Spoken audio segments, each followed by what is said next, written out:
Alright, hey guys, and welcome to an episode of Chronic Wrestling Addiction. Today we're bringing you our predictions for AEW's Double or Nothing 2020.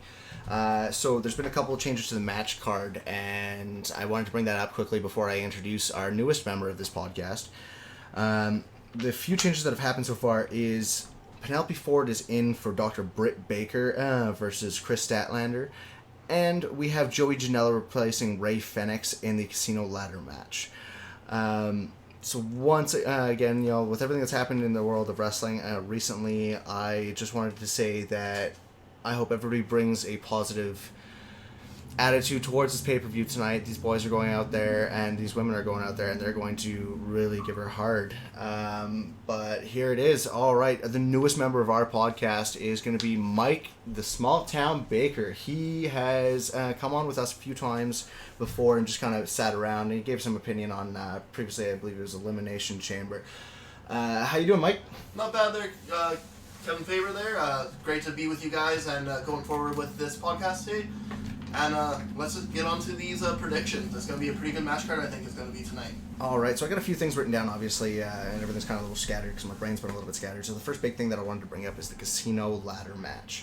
What do you think about that? We got 9 contestants, 1 mystery, and we were supposed to have Ray Fenix. Now we have Joey Janela in. My pick in this one, I'm going to have to say, is Darby Allin. I really want to see him have the opportunity to go for one of these titles. Honestly, this is a great opportunity for these guys. There's a couple old veterans in there, too. My pick's actually Frankie Kazarian. I think this might be his last little run. Get him a good little feud with Jon Moxley. He's a good hand. He's a veteran in the ring. Can really kind of bump that Jon Moxley. We've seen him in WWE before. He's been around. But I think this might be Frankie Kazarian's little last push. Put him into the sidelines a little bit with that title for Local and center there, and that's my pick. I think it's going to be Frankie. All right, now, just because it is obviously going to be a question that's coming up here, we got a 9th member, just a mystery member. With all the things that are floating around in the air right now, who do you think this 9th person could be? A lot of people are saying it's going to be a new debut for AEW. I actually don't think it is. I think it's actually might be Pentagon Jr. I think it's my pick. Might be sliding in for that spot for Ray. And maybe Janelle was supposed to be that mystery combatant there. Fair enough. So, aside from that, I want to talk about, we've got Nyla versus Shida. We gotta go with the Beast Nyla Rose. That's... I think she's just going to take it again. She's going to go through, continue to be dominant. This is, so far her year. I'm alright with this. This is a great time. 100%.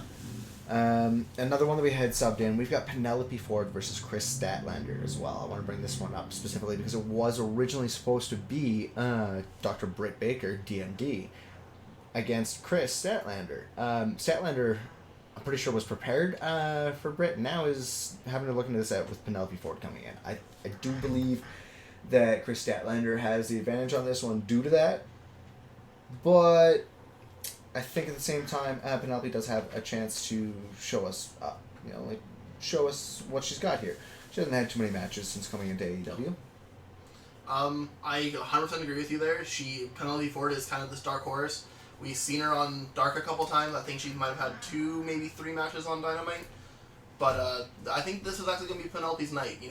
I think they're going to slot her in where Britt Baker was probably going to lose because of that feud that she's been having with Statlander. She's been dominant in that. And as history tells us, usually the sub-opponent usually comes in and wins. Fair enough. So, on to the next match that we have here. We've got Private Party versus Best Friends. It's going to be hands down the Best Friends. They are part of the hottest commodity right now with Orange Cassidy. I'm thinking as well, Best Friends. I think this one's just where this one goes. Just all around, it's nothing against Private Party. They're amazing themselves, too. I think it's Best Friends taking this one just because of everything that's been going on with Orange Cassidy and to bring something in towards them and really start to push them up there with him. 100%.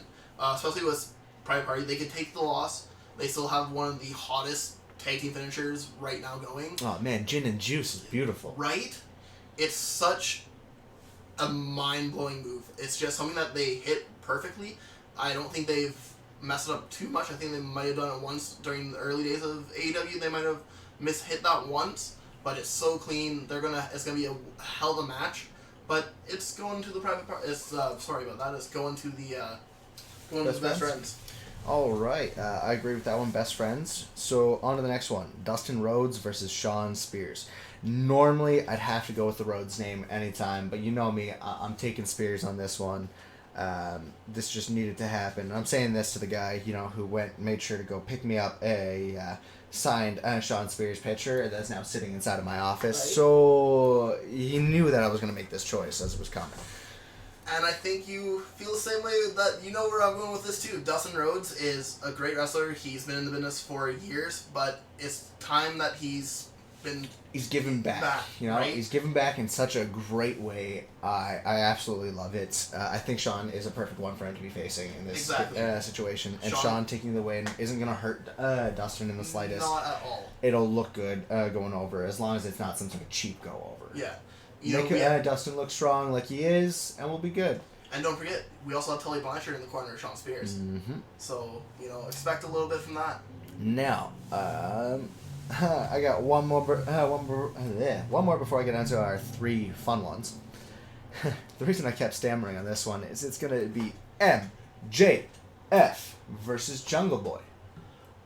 I'm going with the shock here. It's going to be Jungle Boy. Thinking Jungle Boy's going to take that one? 100%, I'm going with the Dick MJF in this one. Right? That's where normally I would have voted MJF, but I think he could take the loss. Jungle Boy and, Lucha, not the... the Jurassic Express have been kind of on a downward spiral here the last couple of weeks, and this might be that little bump they need to get back to where they were. All right.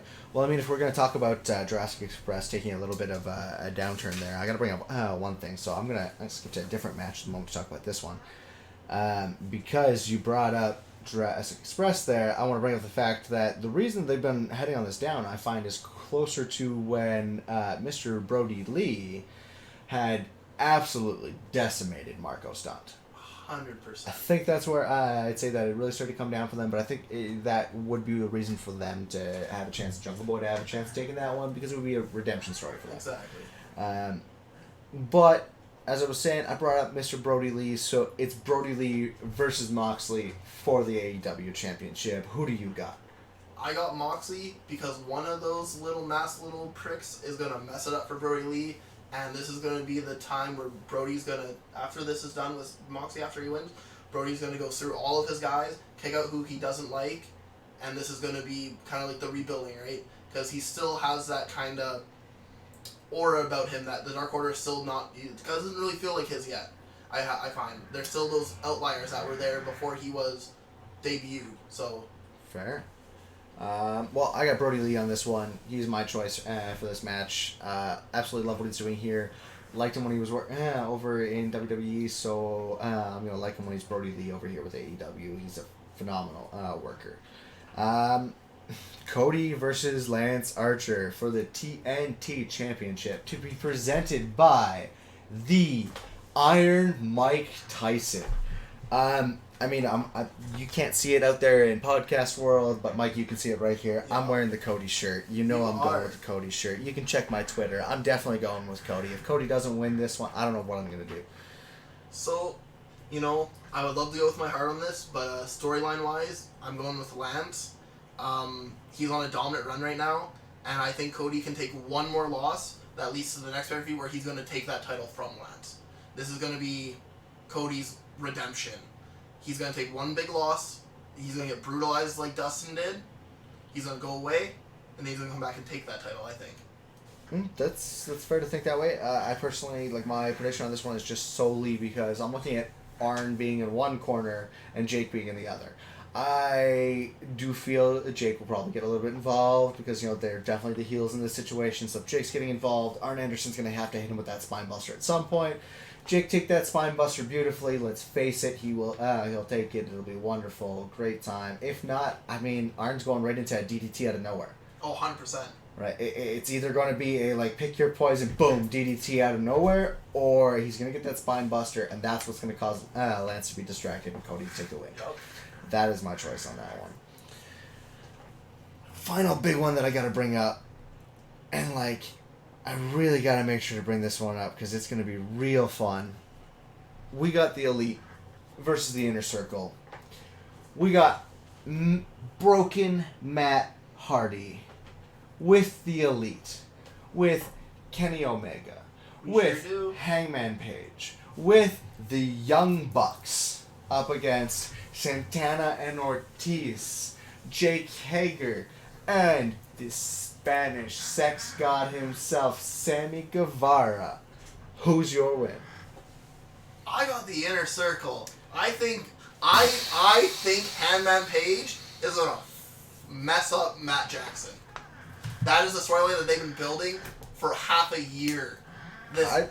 You know what? If it happens, it happens. I've been watching this turmoil build between the Elite and Hangman, and honestly, I think there's going to be one way to keep them together.